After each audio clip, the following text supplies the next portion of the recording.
Se eu puder começar a gravar. Beleza, obrigado, Eli. Obrigado pela tua disponibilidade aí, mais uma vez, de tá dando essa aula aí pra gente aí. Tá, então, bom dia a todos e todas. Eu quero agradecer o professor Alexandre, que me deu também a oportunidade de falar sobre o segundo tema, né, essa semana, e sobre o Raman. E obrigado, Carlos. E É, vamos lá. Agora, tá aparecendo para vocês? tá aparecendo, sim. Tá, eu vou só fazer um teste para ver se a página tá indo ou não. Deixa eu ver agora. Foi para a introdução? Não, não foi. Ficou parado no programa mesmo. Meu Deus, talvez a internet. Então eu tenho que voltar para. Mas agora está aparecendo. Agora tá aparecendo. Tá, beleza. Então vou manter essa forma mesmo. Pronto. Então, hoje. Foi assim semana passada. Tá, beleza, beleza. Obrigado. Então, hoje eu vou falar sobre o Raman, né, como calcular os modos de Raman, usando uma ferramenta que se chama QE-Raman, o QE-Raman, né, implementada com Quantum Expresso. Do mesmo jeito que o termo PW, semana passada, estava também uma ferramenta para calcular constantes elásticas implementada interfaceada, vamos dizer, com Quantum Expresso. Primeiro, vou dar uma introdução sobre a espectroscopia Raman. A espectroscopia Raman foi descoberta pelo indiano Raman em 1928. Então, essa ferramenta é muito importante para identificar moléculas, cristais, né? Para identificar a estrutura, né? E o que acontece, né? Quando uma luz, por exemplo, incidente sobre a amostra que vocês querem estudar, né? A luz pode ser ou absorvida, ou refletida, ou espalhada, né? O espalhamento da luz no Raman, né? Na técnica Raman, é o fenômeno mais importante, né? Agora, o espalhamento tem vários tipos, né? Temos espalhamento elástico e inelástico. O elástico não é muito importante e não nos interessa no Raman. Por quê? Porque no espalhamento elástico, né, não vai ter, a energia vai ser a mesma, né? Não vai ter mudança de energias, certo? O espalhamento, que se chama espalhamento do Rayleigh, né? O elástico, que não é importante. O que nos importa, o que é importante para nós, é o espalhamento Stokes e anti-Stokes, que é um espalhamento inelástico, beleza? Então, vou falar daqui a pouco sobre esses dois espalhamentos, tá? Então, o que acontece, né? Quando a luz é incidente, né? Vai ter uma vibração os fônons vão ser envolvidos, as vibrações, né, dos átomos, e vão aparecer picos da intensidade versus a vibração dos fônons, tá? Cada estrutura tem uma característica diferente, então a gente não espera ter os mesmos picos para todas as amostras, né? E a intensidade de cada pico está relacionada à atividade Raman daquela vibração. Por exemplo, se vocês têm, vamos falar sobre moléculas, né? Vocês têm a molécula de oxigênio aqui, O2, né? Temos a N2. Cada uma tem um pico numa vibração diferente. Por isso, por exemplo, ramanistas, né, que pessoas que trabalham com Raman experimental, né, eles podem identificar. Se uma amostra, por exemplo, está contaminada, tem, por exemplo, oxigênio, eles já sabem, se apareceu esse 1550 centímetros menos 1, eles podem identificar que tem oxigênio na amostra, o nitrogênio, por exemplo, né? Então, cada molécula tem um pico diferente, característica dessa amostra. Agora, a gente falou que a radiação emitida, três tipos, né? Três espalhamentos. Rayleigh, que é elástico, que não nos interessa. E temos os toques e anti-toques. O que é os toques e anti-toques?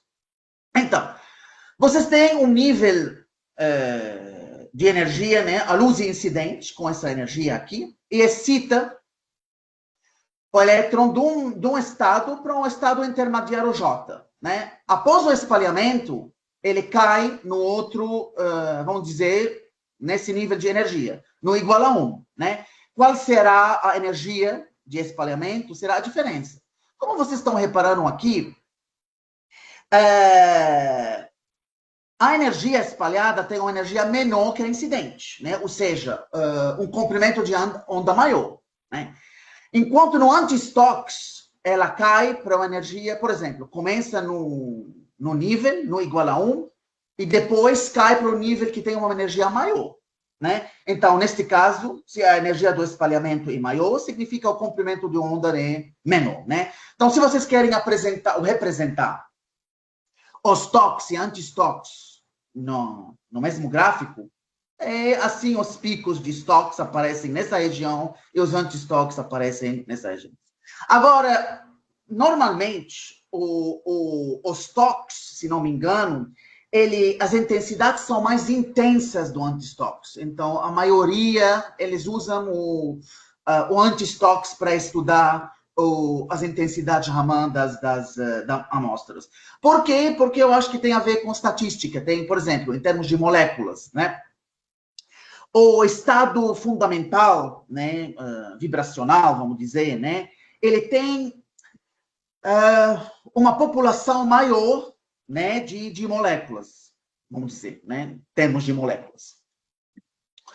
Agora, qual é o instrumento usado para ter a luz incidente? É a fonte atualmente usada e o laser, né? Tem vários tipos de laser. Tem o argônio, o criptônio, hélio, né? E cada um tem um comprimento de onda diferente e, consequentemente, a energia do laser é diferente. Né? Normalmente, eles usam uma energia de laser de 2,33 eletronvolts. Eu acho que mais ou menos 500 e pouco nanômetros, se não me engano. Tá, então o que a gente espera quando a gente faz um experimento de Raman? Vocês esperam uma intensidade versus os modos vibracionais. Como as pessoas experimentais, eles calculam um deslocamento, né? Para obter esses picos, eles têm que calcular deslocamentos. Normalmente, a energia de fóton incidente menos a energia de fóton emitida. Beleza? Agora, quais são as aplicações da espectroscopia Raman? Em geral, né? Onde ele pode ser usado? É mais adequada para análise de materiais inorgânicos. Né? Ela pode ser estudada para obter as frequências vibracionais associadas às ligações metal-ligante, né? Uma região que outras técnicas sofrem, né? Um desafio para eles.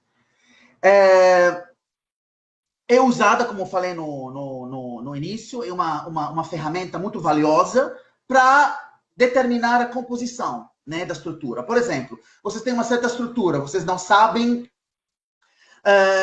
qual é o grupo dela, qual é a estrutura dela, hexagonal, ortorrômbica, triclínica.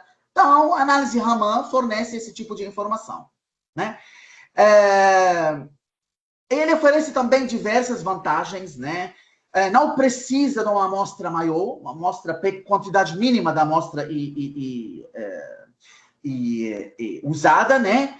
E ele pode também ser usado em amostras condições ambientais, baixa interferência de água, etc. Né? Então, várias aplicações. Agora, porque tem outra técnica que se chama infravermelho.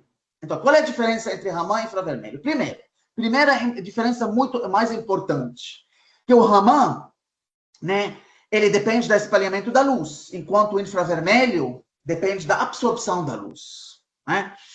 O Raman tem alteração na polarizabilidade, enquanto o infravermelho não tem essa alteração. Né? O Raman pode detectar vibrações simétricas, enquanto o infravermelho são assimétricas. Eu acho que daqui a pouco, quando eu vou para os exemplos, eu vou mostrar para vocês quais modos são ativos em Raman, ou seja, técnicas Raman pode identificar, e quais são as outras, né, assimétricas que o infravermelho pode detectar, né? Quais são as vantagens dessa espectroscopia Raman, ou da ferramenta Raman, né? As amostras não requerem preparação especial, né? Os espectros podem ser coletados rapidamente a partir de um volume muito pequeno, como a gente tinha falado, né? A água não interfere na análise, né? Permite o estudo de soluções aquosas. E eu acho que a vantagem mais importante é essa aqui: não destrutivo. Então, ele não interfere com a amostra. Não vai destruir a amostra. Isso é importante, né? As desvantagens são poucas em comparação às vantagens, né? Ele não pode ser usado para metais, né? Para estruturas metálicas, né? É difícil medir concentrações baixas, porque é fraco, e pode ser contaminado por espécies fluorescentes, né? Então, a amostra, né? Então, ele é assim, é um desafio quando tem essa contaminação. Deixa eu ver aqui, porque a página tá, deixa eu reduzir aqui um pouquinho, né? Acho que sim, é melhor. Agora, o que nos interessa? Lembram? Quando a gente olhava os gráficos aqui na página 6, por exemplo, aqui, não, né? É importante ter essa intensidade, né? Calcular essa intensidade aqui, né? Então, teoricamente, a gente precisa calcular tudo isso. Mas o que está acontecendo, né? Vamos ver primeiro aqui o que está acontecendo. Vocês têm uma energia de laser, vocês excitam o elétron de um estado I, vai para um estado intermediário M, né? Ele vai interagir com um fónon, absorver um fónon ou emitir um fónon, né? Vai espalhar, né? Temos um espalhamento aqui. Ele vai cair para esse estado espalhado M', né? Ele vai depois combinar com o buraco, né? E ele vai voltar no estado final F. Né? Então, aqui a energia, né, espalhada é a energia do laser menos H barra ômega nu. Ômega nu é a frequência de vibração de cada modo. Né? Uma coisa muito importante.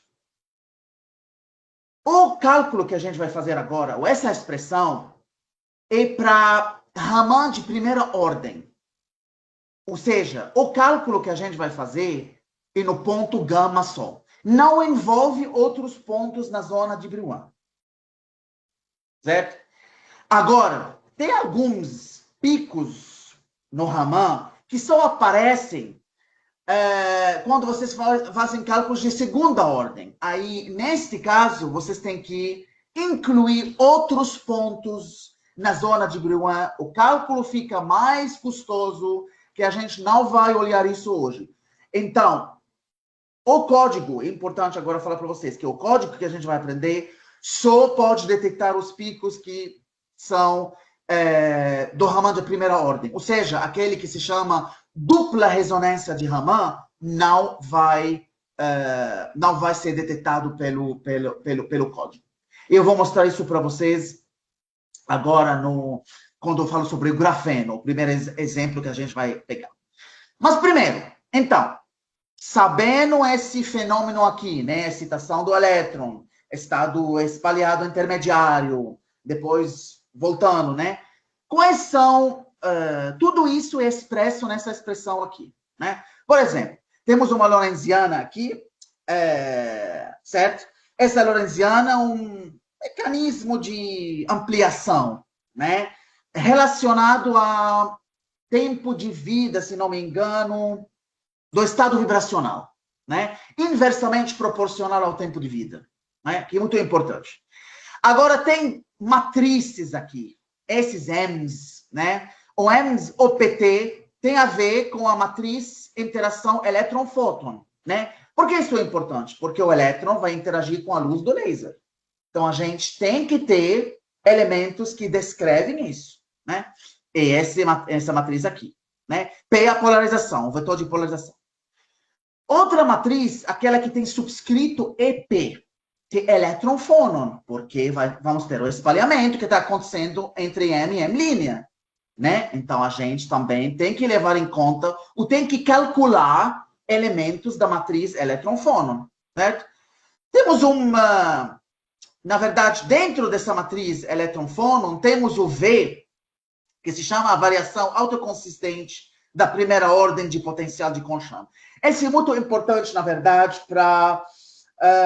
eu acho que isso é relacionado ao... Vocês sabem que a polarizabilidade é um tensor. Então, a mudança da polarizabilidade é calculada dentro desse V. Agora, o programa se chama QE-Raman, né? QE do Quantum Expresso e Raman, do Raman, né? Vocês podem baixar o programa dessa aqui, né? Dessa lista aqui, e desse site, quer dizer, colocar o diretório dentro do diretório de Quantum Expresso, né? E tem que executar os comandos, né? Entra nessa diretória, né? SRC e make all. Vai ter 3 executáveis que vocês vão produzir. Um executável que se chama bands mat.x, que é a mesma, se alguém tem, se vocês estão familiares com o Quantum Expresso, o bands.x é aquele que calcula as bandas, né, para calcular as bandas eletrônicas, certo? Agora, as pessoas que escreveram o Raman, eles mudaram esse executável, eles modificaram e chamaram aí bands.lat, para que o código imprime as matrizes elétron-fóton. Então, esses aqui, esse bands.mat.x vai escrever num arquivo, né, os elementos de matriz elétron-fóton, que o bands.x não faz. Tá? Da mesma maneira, em Quantum Expresso tem o executável ph.x, que calcula as energias de vibração, né? Mas não imprime as matrizes elétron-fônon, né? Os elementos elétron-fônon da matriz.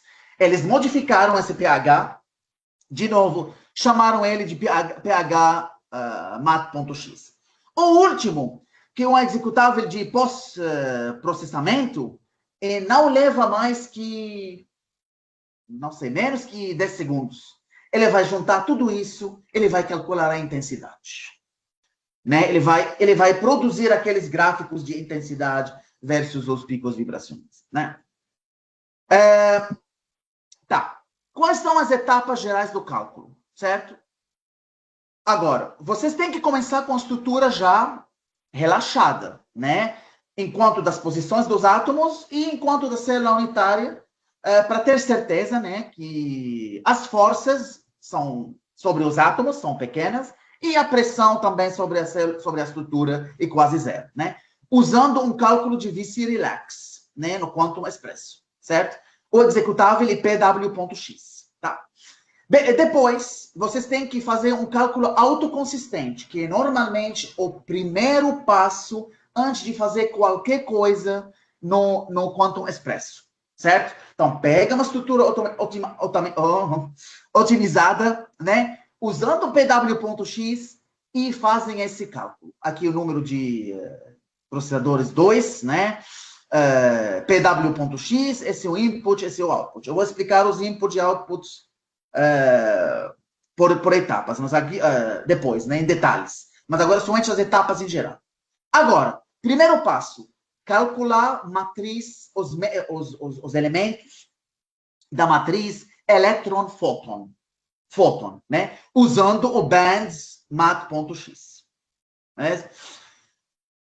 Agora, isso é bem fácil, isso não leva muito tempo. O que coisa muito custosa e o próximo. Elétron-fônon. Então, aqui, e isso vai produzir um arquivo muito grande, pode chegar até 8 ou 9 gigabytes. Então, tem que ter um espaço bem...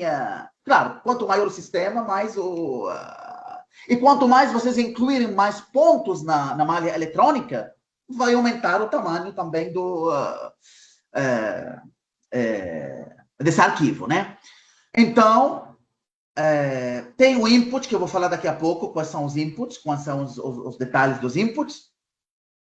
Aí, depois de Porque o que ele vai fazer o programa primeiro? Ele vai calcular os modos de vibração no ponto gama.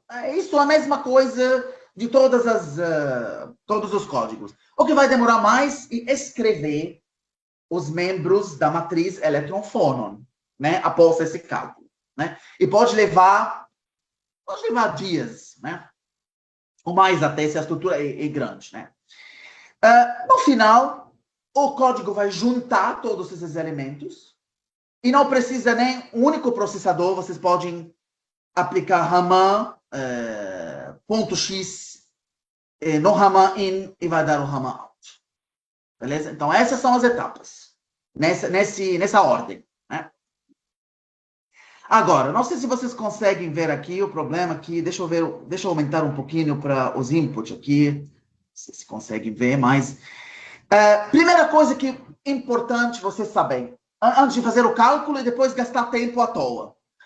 Não podem incluir acoplamento spin órbita. Não funciona. Pelo menos até a versão que eu sei, não pode, tem que desligar. Tem que desligar o acoplamento spin órbita. Right? Por exemplo, aqui para grafeno, esse exemplo, né? Como desligar? Aqui, de novo, eu vou falar um pouquinho sobre os inputs. Vamos falar um pouquinho. O cálculo, aqui supondo que a estrutura já é otimizada, né? A gente não está otimizando. Então, o calculation anota o que a gente está fazendo, um cálculo SCF, autoconsistente, né? Esses T-stress, TPRN4, eles mandam o código para imprimir as forças e a pressão, para vocês terem certeza que a pressão é quase zero e a força em cada átomo, pelo menos, é menor que 1-5 aqui. Esse force conv threshold é o critério da força sobre cada átomo, tá? Aqui a diretoria dos pseudopotenciais, pseudo-dir. Aqui ao directory, ou ao dir, é onde vocês vão jogar as funções de onda e tudo que o código precisa para fazer o cálculo, né? Aqui o tipo de bravê hexagonal, no caso do grafeno. Cell-dem-1 e o que se chama o parâmetro da rede em Bohr, certo? E aqui Cell-dem-3 é a razão do C, sabem? C é a distância ao longo do eixo não periódico, da direção não periódica. E isso vai incluir, né? Tem que incluir o vácuo. Mas aqui é C sobre A, né? Não é a distância em angstroms. É a razão da distância ao longo do eixo Z sobre o parâmetro da rede. Por exemplo, nosso parâmetro de rede é 4,66. Multiplicando por 6,5, vocês vão obter qual é a distância C em Bohr, né? Então, vocês sabem que em estruturas bidimensionais, a gente tem que colocar uma distância no vácuo de 15 ou 18 angstroms. Aí vocês têm que dividir multiplicar, na verdade, por 0,529, se não me engano, para ver a distância em angstroms, tá? Temos dois átomos, um tipo, porque é carbono, a energia da Corte, ou em Rydbergs, não em electronvolts, igual siesta, por exemplo. Aqui eu coloquei smearing, um tipo de smearing, porque o grafeno é um semimetal, né? Porque ele cruza, né? Agora, as chaves importantes são aquelas aqui no final. No sim igual ao true, no inv igual ao true. Vocês estão desligando simetria e desligando inversão dentro Ou seja, o código não vai achar simetria nenhuma, nem inversão nenhuma. E isso é importante. Porque, primeiro, duas razões, na verdade. Primeiro, não funciona com spin-órbita. Segundo, quando vocês incluíram simetrias, vocês sabem que os pontos na zona de Brillouin serão reduzidas. E o código não pode... Ele precisa do espaço tudo. Não precisa do espaço reduzido na zona de Brillouin, os pontos na zona de Brillouin. Beleza? Então, ele precisa de todo. Por isso, então, a gente desliga. Se não, ele pode... Se, por exemplo, vocês não... Então, aqui não coloquei nada de acoplamento spin-órbita e nada de simetria, né? Se vocês colocaram simetria, o código não vai parar. Mas vocês vão ter matrizes errados. Se vocês querem comparar, por exemplo, com valores experimentais, vocês vão reparar que não é a mesma coisa. Vocês vão obter picos errados, intensidades erradas. Beleza? Então, duas coisas. Não coloca um acoplamento spin-órbita e desliga uma simetria e inversão na estrutura. Certo? Nossa, caiu aqui. Aqui, a coisa mais importante... pode falar, porque eu não estou vendo aqui, se você está levantando a mão, eu não tô, pode me parar. Sim, sim. Só uma dúvida.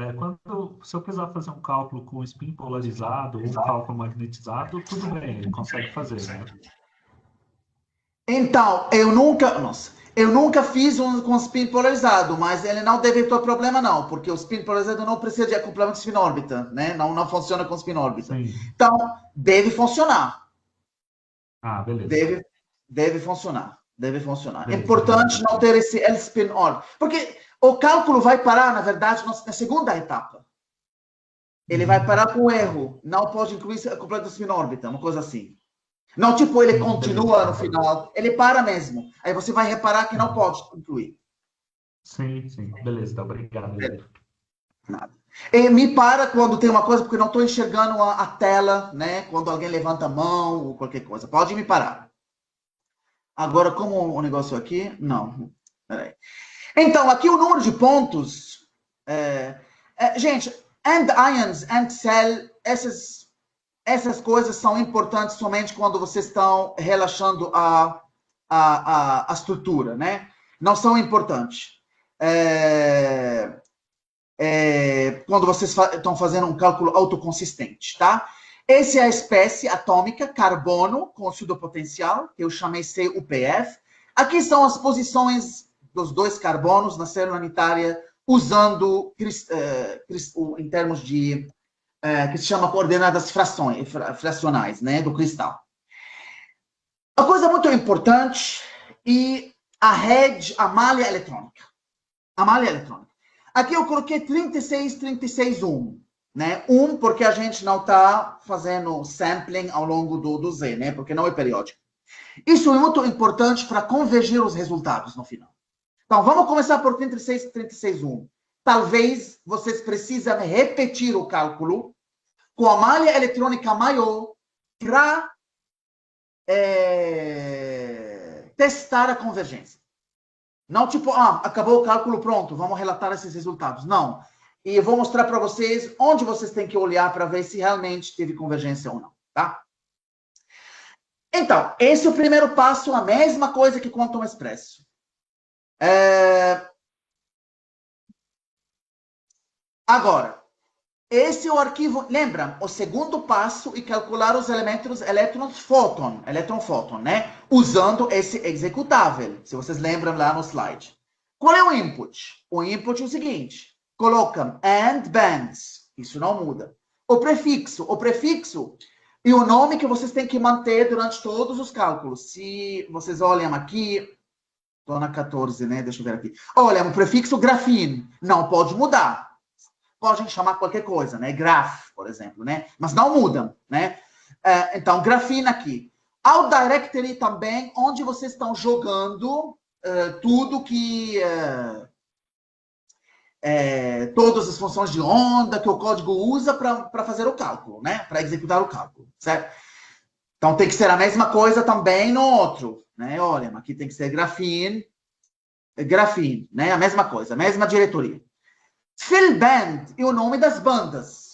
né? Também, isso vocês podem chamar graphene.bands, vocês que escolhem o nome, né?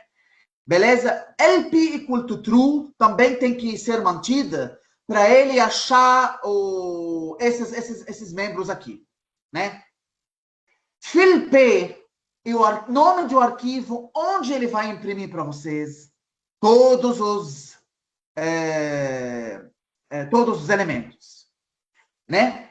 Quando ele termina e vocês vão abrir o graphene.devec, vocês vão obter esse arquivo aqui. Claro, o arquivo é longo, não dá para colocar numa slide, mas um exemplo. Então, esses são os elementos do dipolo de vetor elétron-fóton, né?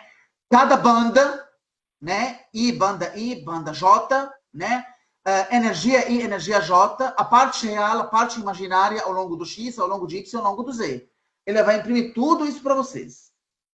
Isso não leva muito tempo, gente. Isso leva quase 45 minutos, 50 minutos, né? Isso é tranquilo. Então, ele vai imprimir para todos esses membros, todas essas combinações. Energia I aqui, J aqui, né? Para todos os pontos na zona de Brillouin e para todas as bandas, né? Então, é uma coisa complicada. Mas menos custosa que o próximo passo agora, que a gente vai ver. Eu quero saber por que não está... Deixa eu ver aqui. Não, tem que talvez diminuir. Tá. Agora, o terceiro passo, que é mais custoso. Electron-phonon, usando esse excitável, certo? Esse é o input, certo? Phonons não muda. And input pH não muda. O prefixo é o mesmo, lembra? A diretoria out é a mesma, né? Esse TR2pH, isso é a mesma coisa que no Quantum Expresso. Quando vocês calculam os modos vibracionais, vocês têm uma matriz para diagonalizar, certo? Esse é o critério de diagonalizar a matriz, né? Normalmente eu exagero, eu coloco menos 18 para ter a mais precisão possível, né? Para ter resultados mais precisos possível. O que está no default é menos 14, né? 18 talvez é muito exagerado. Coloca menos 16, né? Então, quando a precisão chega nisso, ele diagonaliza e para, né? Ele para. Aqui, esse file DEM, o arquivo onde ele vai imprimir, certo? As frequências de vibração, né? No grafeno temos 6. Então, onde ele vai escrever no ponto gama, né? Aqui, neste caso, no ponto gama, certo? Agora, esse fil DVSF é aquelas derivadas, lembram que eu falei para vocês, a derivada do V, que DV significa derivada do V, né? Aquela que eu coloquei na intensidade, que eu não lembro mais em qual slide. Acho que é aqui, achei. Essa V, então essa derivada aqui. Ele tá, né? Importante para achar esses elétron-fônon, né? Agora deixa eu voltar para aqui. Não, aqui não. Aqui, certo? Então, é o nome do arquivo. Sempre colocam DVSF. Sempre colocam isso, tá? Agora, tem esse flag, electron-phonon igual a EPC. Tipo, calcula a matriz. Esse flag não existe no Quantum Expresso, né? Porque o Quantum Expresso, vocês sabem que o Quantum Expresso também pode calcular acoplamento electron-phonon. Ele tem esse flag electron-phonon. Se não me engano, essa opção EPC não existe. É só para o QI-Raman, né? Para ele imprimir os membros da matriz. Vocês têm que colocar essa barra. 000, obviamente, calcula no ponto gama só. De qualquer jeito, ele não pode calcular no outro ponto, né? Acredito que não pode, né? Não funciona em outros pontos, só funciona no ponto gama. Então, isso vai levar um pouco de tempo, ele vai imprimir de novo. Deixa eu aumentar um pouquinho aqui só para mostrar para vocês. Essas são estão vendo aqui? Número de banda, número de modos, né? Número total, 1.296, né? Modos. Aí, de novo, energia do ponto K mais o fônon, né? O espalhamento, ômega, as frequências, a matriz, a parte real, a parte imaginária. Então, né? Olha, 191, não. 191, 108, 2, tudo aqui quase zero, né? Então, ele vai calcular para vocês. Isso vai levar um tempão, beleza? E o problema não é o tempo, o problema é a memória. Isso, por exemplo, eu acho que é umas 3 GB de memória, né? Vamos reduzir de novo aqui. Tá. Agora, o último. Você já tem esses 2 arquivos. Então, vai produzir 2 arquivos. .dvec e L-phonon. dvec tem a ver com a matriz elétron-fóton e LPH tem a ver com a matriz elétron-fónon, né? Agora, vocês vão juntar tudo, certo? Para produzir o espectro Raman, né? E esse é o input do Raman. Vocês têm que começar o input assim. And input Raman. Prefixo. Mesmo prefixo. Mesmo out directory, né? Que vocês... Não, peraí.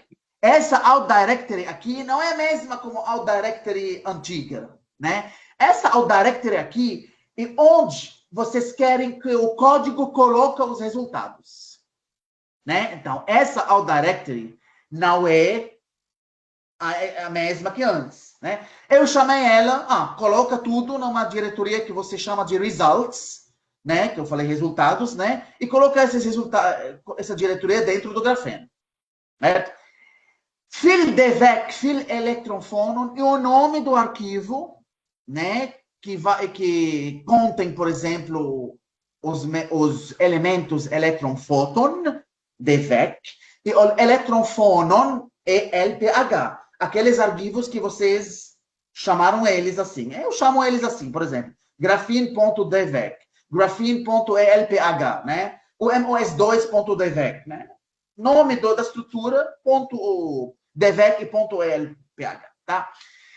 Esse negócio aqui, que eu acho estranho, eles colocam S-orb equal to false, né? Não inclui o acoplamento spin-órbita, né? Agora, vocês podem me perguntar, mas o código não calcula, por que tem essa opção? Não sei. Eu tentei colocar true, eu pensei, né? Talvez ele vai implementar agora, não faz sentido, né? Parou.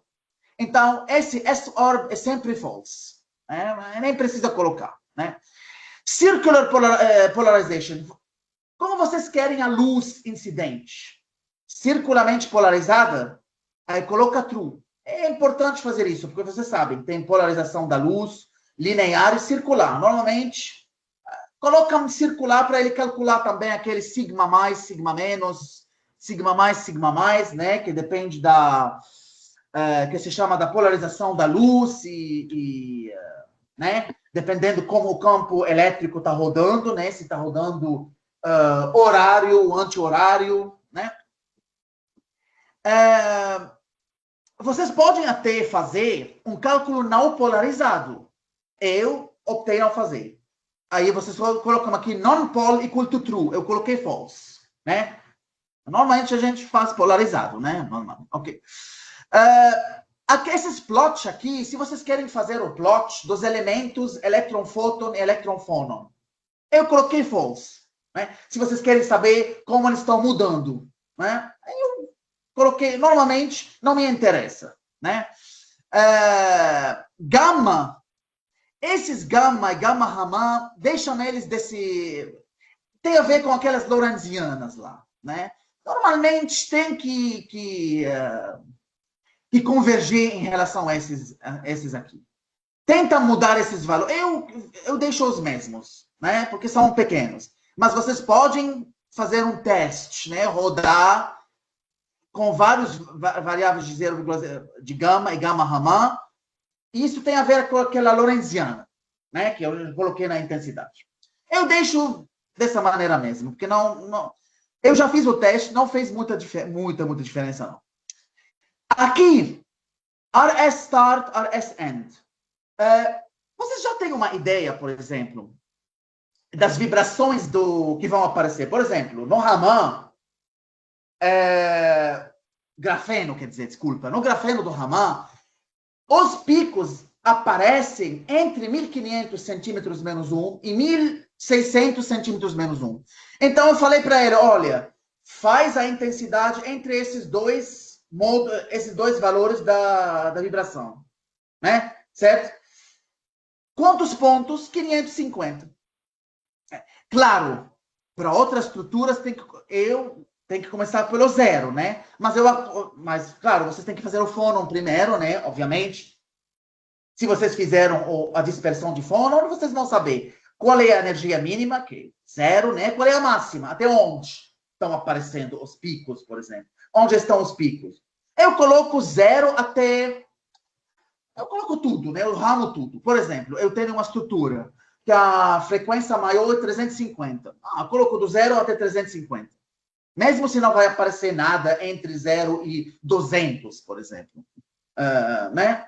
Centímetros menos 1, estou falando. Né? Agora, a parte mais...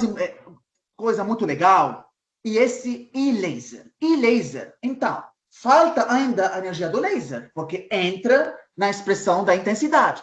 E aqui vocês podem escolher até 7 valores da energia do laser. Né? Podem colocar laser no infravermelho, né?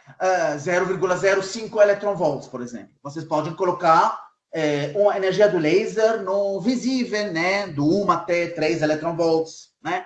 E vocês podem, por exemplo, aqui eu coloquei 1,09, 2,33, 2,50. Vocês até podem, e 2,90. Podem colocar 4 eletronvolts, ultravioleta, né? Para ver como as intensidades mudam. O que eu faço normalmente, quando vocês querem casar, por exemplo, resultados experimentais com resultados teóricos e ver qual energia do laser os ramanistas usaram. Normalmente eles usam 2,33 eletronvolts. Pronto, eu coloco 2,33 eletronvolts. Né? Podem rodar para mais energia se vocês quiserem depois. E nessa etapa mesmo. Por quê? Porque vocês já calcularam eletron-fônon, eletron-fóton. Não precisam calcular de novo. Né? E só acrescentar aqui e rodar o Raman.x de novo. Que não leva mais que 10 segundos. Né? Então, podem... eles usaram 2,9, mas eu rodei com 2,33. Eu faço 7 valores. Né? Agora, o que vai produzir o sistema? O sistema vai produzir arquivos que chama Raman Spectra. Então, vai ter Raman Spectra 1, Raman Spectra 2, dependendo da energia do laser. Né? Por exemplo, Raman Spectra 1 e associado ao laser 1,99. Deixa eu ver aqui se dá para... Não. Esse é o que vocês vão obter aqui. Deixa eu aumentar de novo aqui para melhor enxergar as matrizes aqui. Isso que eu quero ver. Mostrar para vocês. Olha, o Raman Shift e as frequências. Lembram que eu falei entre 1.500 e 1.600, certo? Agora, aqui é para a luz polarizada ao longo do X. A primeira coluna, após o Raman Shift. Aquela polarizada ao longo do Y. Aqui polarizada da ZZ. Agora, aqui sigma mais.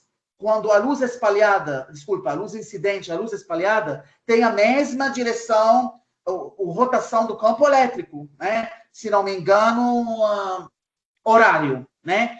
Agora, sigma menos. Se o campo elétrico está anti-horário, incidente, quanto o incidente, tanto espalhado. Sigma mais, sigma menos. Se o campo elétrico no incidente está horário, mas a luz depois saiu anti-horário, né? Por que é importante estudar tudo isso? Porque tem alguns modos vibracionais que são sensíveis ao sigma mais, ou seja, S mais aqui, mas não são sensíveis ao sigma mais e sigma menos. Então, não vão aparecer. Então, se vocês fizeram um caso, talvez vocês estão, assim... tem alguns picos que vocês não estão reparando que existem, né? Então, é bom fazer tudo e plotear tudo, né? Certo? Então, vocês têm aí vocês usam uma GNU Plot, usam qualquer coisa para fazer o plot dessas colunas, né? Por exemplo, eu fiz o plot aqui para vocês, né? Eu uso XMGrace, né? Olhem aqui. Eu peguei várias energias de laser, lembra? A malha eletrônica que a gente usou, e 36 por 36 por 1, certo? E vocês estão vendo aqui, entre 1500 e 1590, ou 1600, quer dizer, aparece um pico aqui, 1543,17 centímetros menos 1. Mudei a energia do laser e o mesmo pico aparecendo no mesmo lugar, né? Intensidade pode variar, né? Claro, que a laser está mudando, né? A intensidade vai mudar, né? Mas o pico aparece no mesmo. Isso usando sigma mais, sigma menos, certo? Tá. Mas será que esse resultado é certo ou não, né? Talvez não, no experimento em 1560, vamos dizer. Será que esse resultado é convergente ou não? Aí o que eu faço? Eu tenho que repetir o mesmo cálculo que eu fiz, usando malha eletrônica maior. Então, aqui eu fiz, na direita, o outro gráfico, né? Eu peguei uma energia de laser só para mostrar para vocês, que é a laser que normalmente eles usam, 530 nanômetros, uma coisa assim, não sei se está certo ou não, mas acho que a conversão, né? Aí, olhem o que está acontecendo aqui. 36, 36, 1 estava aqui, né? Agora, 60 vezes 60 vezes 1, 72 vezes 72 vezes 1. Eu usei 90 vezes 90 vezes 1. Olhem que tem um shift no pico. Então, que mostra para vocês que 36 por 36 por 1 não era o resultado convergente. Na verdade, o pico aparece no 15,54,83 centímetros menos 1. Claro, não vai bater 100% com o experimento, né? Mas um passo muito importante é fazer essa convergência. Certo? Tá. Agora, tem outro pico no caso do grafeno, que se chama, acho que 2D, se não me engano. O antigamente é G, né? Agora G, antigamente 2D, não lembro, né? Que vem de um processo de dupla ressonância, né? Envolvendo dois fônons, né? O que é dupla ressonância? Dois fônons, né? Com vetores de onda não nulos, próximos ao ponto K. Aí vocês vão reparar que esse não vai ser detectado pelo QE Raman, né? Por quê? Porque o nosso cálculo é no ponto gama, não é no ponto K. Aí o que vocês têm que fazer? Aí tem que fazer outro tipo de cálculo, vocês têm que fazer esses acoplamentos elétron-fônon em outros pontos. Aí é mais custoso, né? Na verdade, tem um outro... então, não, só para terminar aqui o ponto aqui, que estão vendo que esse 2D não aparece. Não lembro onde fica aqui, mas não vai aparecer. Então, ele vai ser despercebido, né? Justamente por causa do código, né? Não trata dupla ressonância. Agora, tem outro código que saiu recentemente, que chama Q2R. Aí, esse faz esse tipo de cálculo na dupla ressonância, em todos os pontos, né? Só que, muito custoso, porque você tem que fazer elétron-fônon em outros pontos. E outros pontos, não estou falando em mais um ponto, em outros pontos mesmo. E quando o sistema fica maior, fica mais custoso fazer esses cálculos. Beleza? Então, essa é a desvantagem, vamos dizer, do QE Raman, né? Agora, ainda, que mais informação a gente pode tirar desse negócio? Vamos voltar para a senha agora. Vou mostrar para vocês. Então, se vocês olham o Raman.out, lembram, temos vários arquivos no resultado. Os primeiros arquivos, deixa eu voltar para cá. Não, voltar para cá. Primeiros arquivos são os spectra, né? Os espectros Raman, onde vocês vão poder plotear as intensidades, né?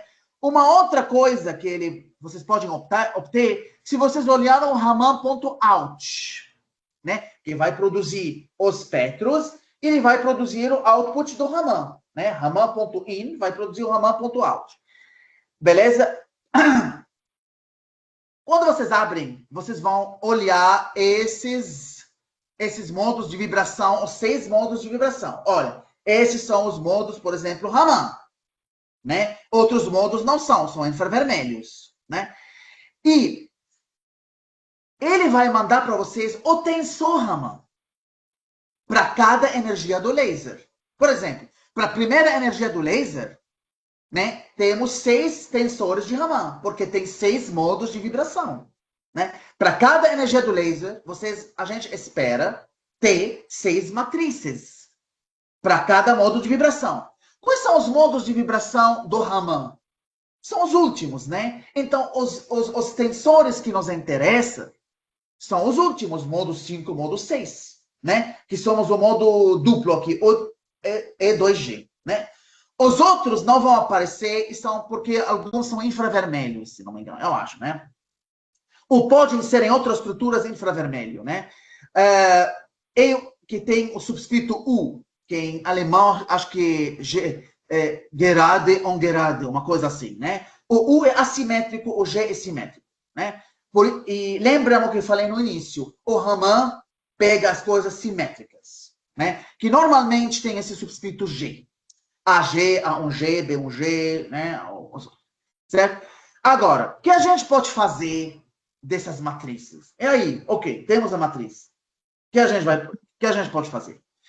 Então, o que vocês podem fazer, e vocês podem, para esses modos EG, E2G, vocês podem fazer plots polares dos modos, né? Como vocês vão fazer isso? Vamos pegar o primeiro modo, né?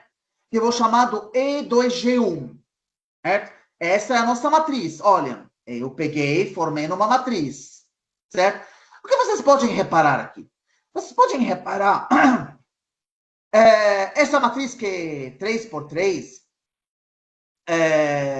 do modo 5. Uma coisa importante aqui. Vocês vão reparar que tem várias colunas aqui. Como vocês vão transformar essas colunas? O que significa essas colunas? Como vocês vão formar a matriz? Uma coisa muito importante. Pensa assim, vocês têm 6 colunas, olhem, 1, 2, 3, 4, 5, 6. As primeiras 2 colunas, certo? Eles vão formar essa é a parte real e a parte imaginária, né? Ou seja, essa parte aqui, vamos focar no 5, desculpa, no 5, modo 5. Esse número aqui, 0,1622146, é a parte real e 0,986, né? Na outra coluna, é a parte imaginária. Então, vocês têm que juntar esses 2 pontos no número complexo. Vira o quê? Vira 0, isso mais i. Estão vendo aqui? 0,16122 é a parte real. Aí vocês têm que adicionar mais 0,98637, multiplicam por i, porque é a parte imaginária. Fazem a mesma coisa para a terceira e quarta coluna. Essa parte aqui, menos 1, é a parte real do número complexo. E a próxima, que é 0,308729, é a parte real, por exemplo, né? Olha, imaginária. Então, real e imaginária, né? Então, vamos fazer a mesma coisa também para quinta... Não, onde estou? Quinta e sexta coluna. Essa parte real, parte imaginária, certo? E fazem a mesma coisa para a segunda linha e terceira linha. Vocês vão criar uma matriz 3x3, números complexos. Esse é o jeito como criar o tensor de Raman. Né? Então, esses zeros aqui, vocês podem colocar zero mesmo.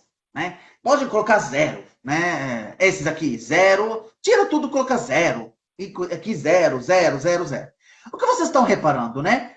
Que tem esses valores aqui que mais ou menos estão a mesma coisa. Olha, o R5, 1, 1 e 2, 2 são iguais quase. E R1, 2 e R2, 1 é a mesma coisa, né?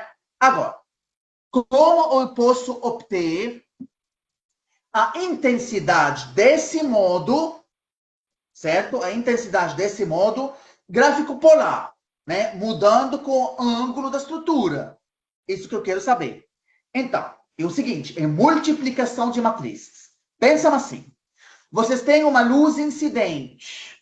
Entrou no dispositivo, né?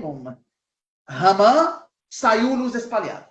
Agora, se vocês querem que a luz incidente e a luz espalhada, né, tem a mesma direção aleatória, então vocês têm que manter a mesma matriz. A matriz de incidência aqui, geral, para qualquer orientação do campo elétrico, vamos dizer, cosseno θ, seno θ, zero. Saiu cosseno θ, seno θ, zero. Saiu da mesma forma, né? Aí, aqui uma linha, vezes a matriz, saiu a espalhada aqui. Multiplica, obviamente, isso vai dar uma função em θ. Essa função é 0,513 menos cosseno 4θ. Isso, vocês podem fazer um plot polar, um esboço polar desse negócio aqui. Certo? Fazem a mesma coisa para o 6. Aí vocês... Esse é o segundo modo, lembram? Que é Raman também.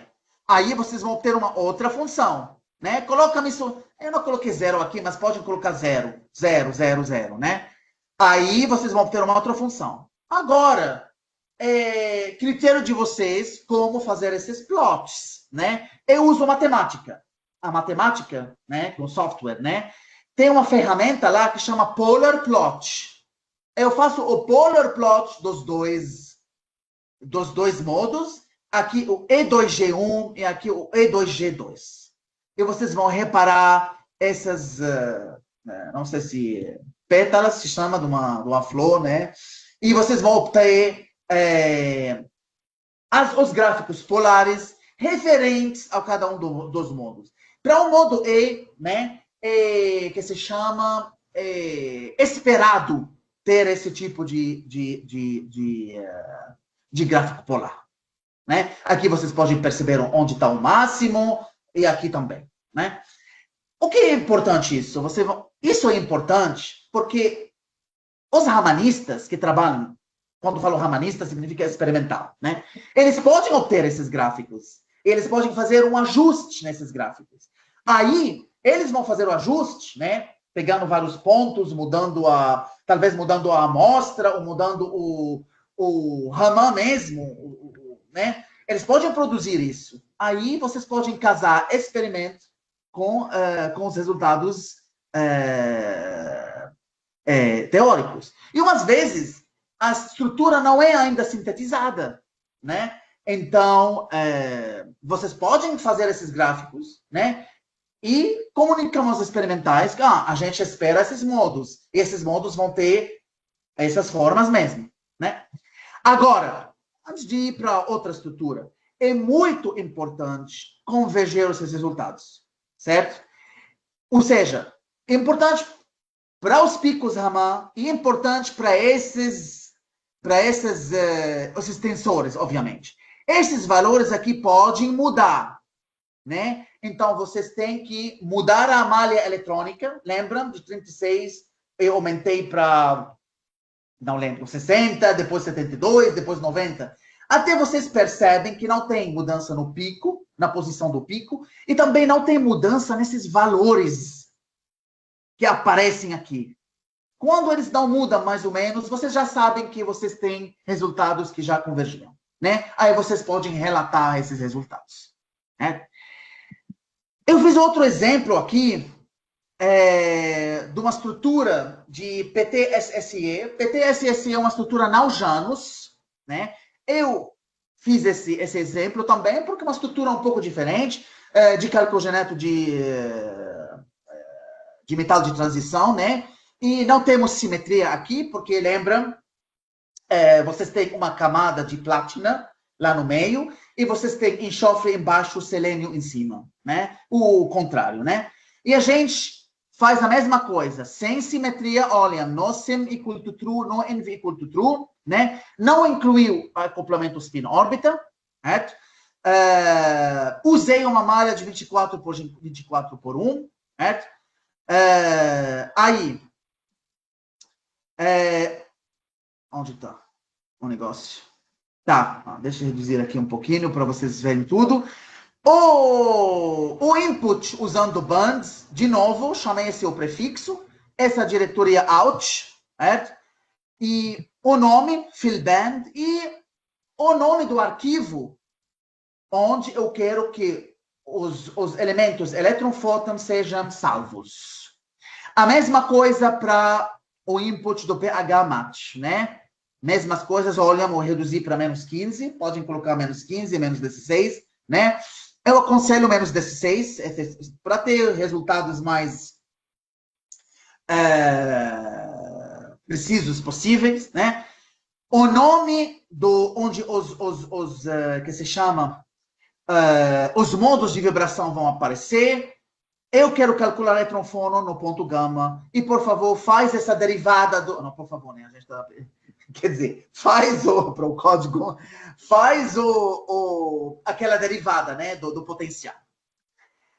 De novo, o Raman, esse é o Raman, nome onde eu vou... Deixa eu aumentar um pouquinho aqui. Nome do... Então, estão vendo aqui, o directory é diferente, né? Eu chamei ela resultados de novo, results. O nome do arquivo onde tem os elementos eletron-fóton, eletron-fônon, faz uma circulação polarização circular, quer dizer, eu coloquei 800 pontos, e olha aqui, eu coloquei do 0 até 320, né? Porque eu sei que o número máximo a vibração máxima e 330, desculpa, é 300, por exemplo, faz até 320, né?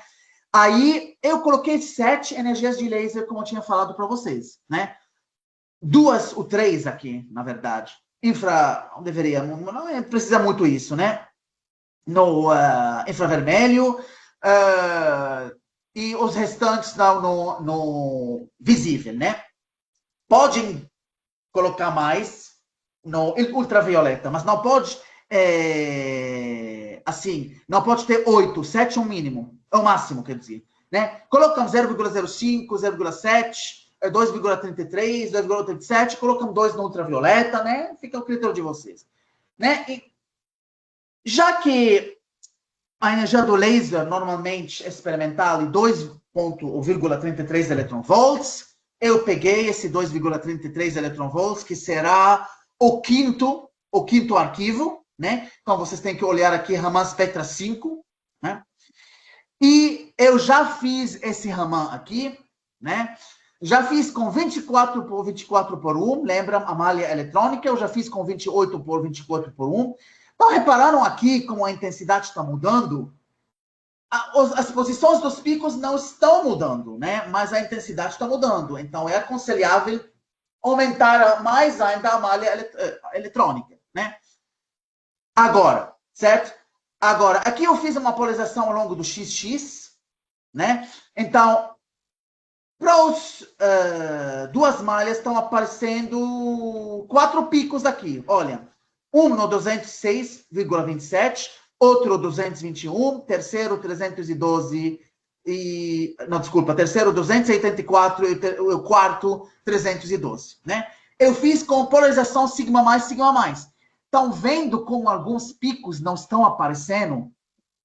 Então, tem picos que aparecem na polarização linear, XX, mas não aparecem na polarização circular.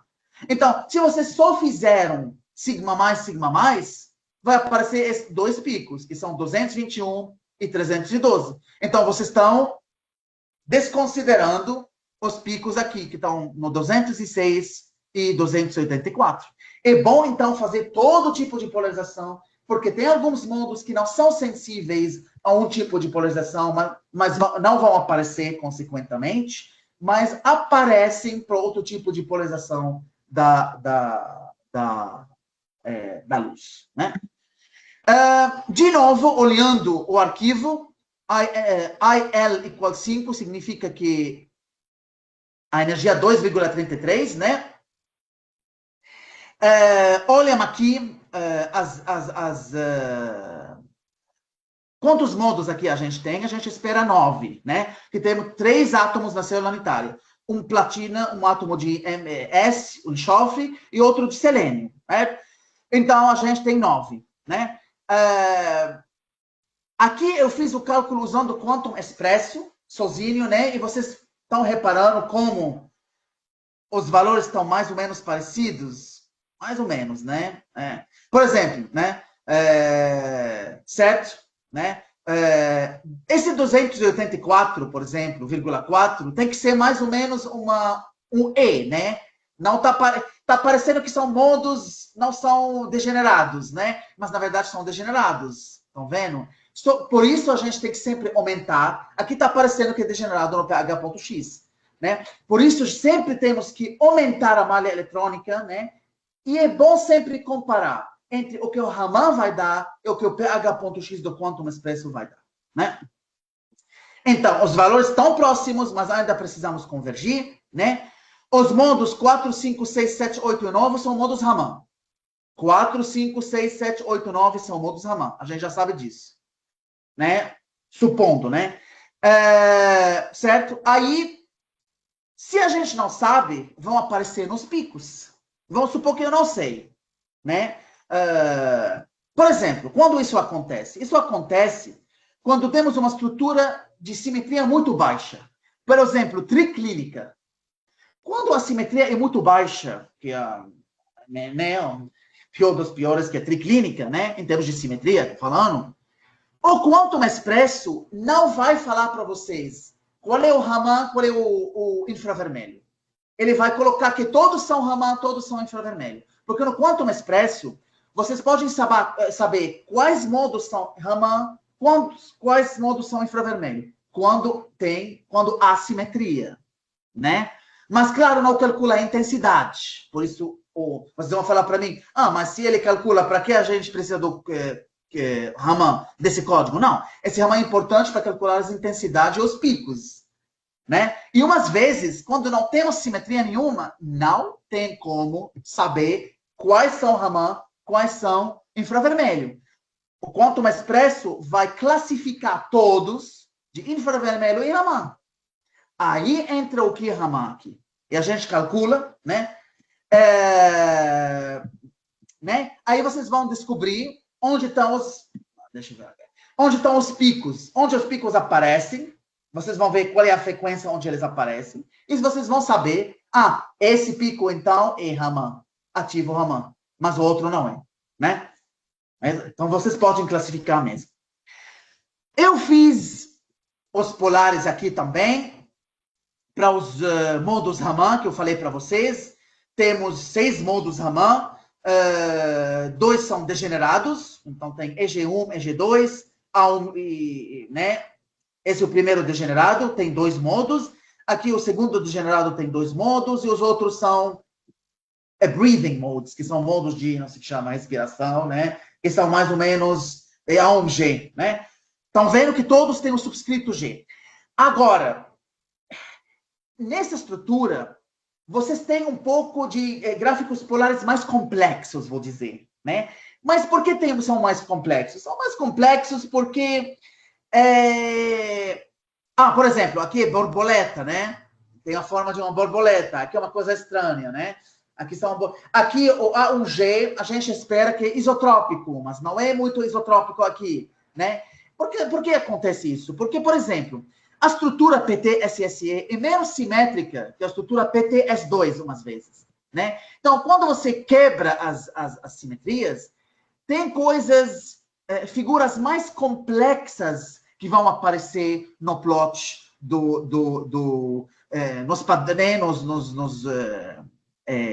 nos gráficos polares, né? Igual as borboletas, igual uma coisa aqui que não é exatamente isotrópica, né? Mas é importante, para obter essas coisas o mais preciso possível, ter convergência. Isso é muito importante. Né?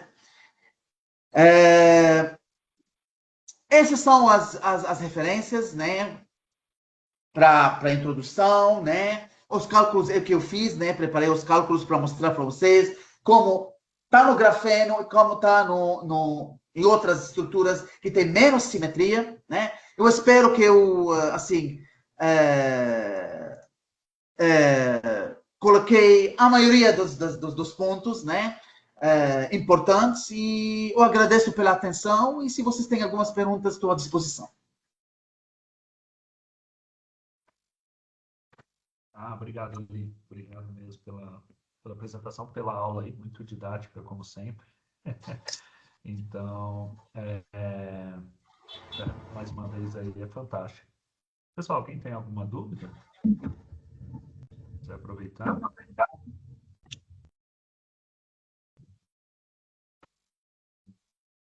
Beleza. Mano, se você quiser parar de gravar, então. Claro, sim. Tiro mais alguma dúvida. João, se você quiser Oi. falar. Oi. Obrigado pela aula, foi uma aula bem interessante, né?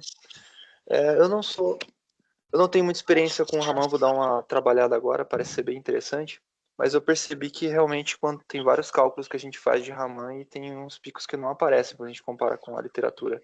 Então, com essa ferramenta, com esses procedimentos, provavelmente a gente vai ver esses picos aparecendo?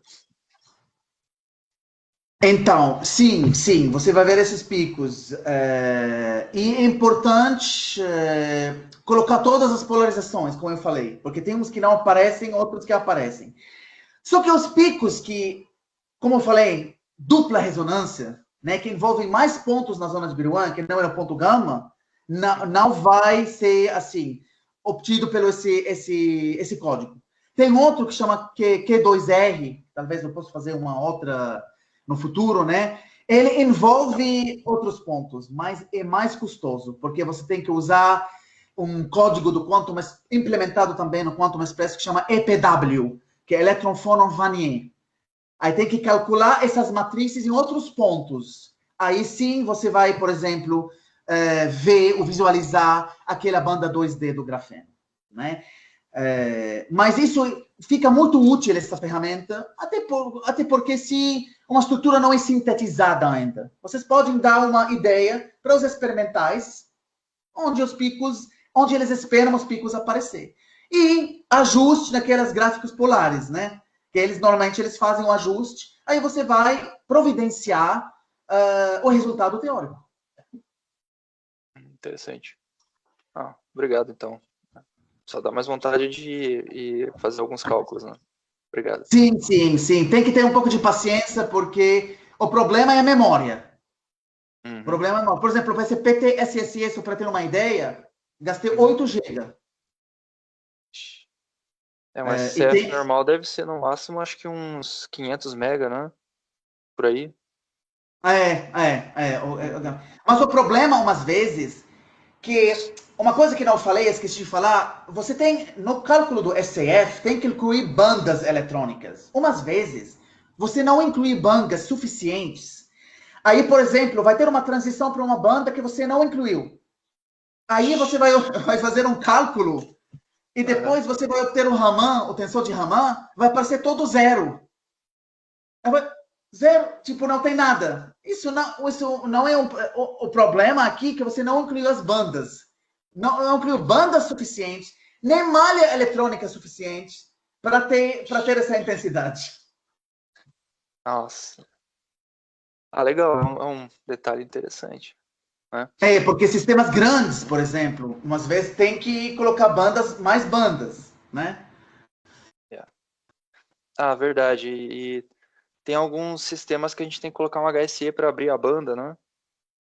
Mas agora esquece HSE com esse carro. Não vai dar certo. Sabe por quê? Porque o Quantum Expresso com HSE não funciona muito, porque tem que relaxar com HSE. Pelo menos eu relaxo com HSE. Não, porque senão vai ter uma pressão alta, né? Pode rodar um autoconsistente só no HSE em cima do PBE, por exemplo, né? Mas se a pressão não está menos 10, vai mudar a pressão. Uhum. Vai mudar a pressão. Então, o ideal, eu sei que não é possível sempre, ou a maioria das vezes, o ideal é relaxar com HSE. Aí é problemático. Aí vai dar problema. Bastante. Nossa, sim, eu tava fazendo um cálculo aqui, eu coloquei o HSE, já foi 100 vezes mais memória, aí eu coloquei o SOC, aí, nossa, aí esquece. Não, com SOC é impossível. E ainda bem que esse código não aceita SOC, né? Meu Deus do céu. Não. Deve demorar uma semana inteira para calcular o normal com SOC, então. Ixi, Se tiver memória, né? Tem que ter um cluster que tem realmente uma memória. É. Alguns cálculos meus pararam em alguns clusters. Já parou. Não tem memória para armazenar esses elétron-fóton. Elétron-fóton não tem problema. uhum. Vou torcer para aparecer uma melhoria no código e ter mais memória, então. Obrigado. De nada. Pelo comentário. Beleza. Beleza, obrigado. Obrigado, Eli, mais uma vez. É isso aí. Se você quiser parar a gravação, deixa eu comentar.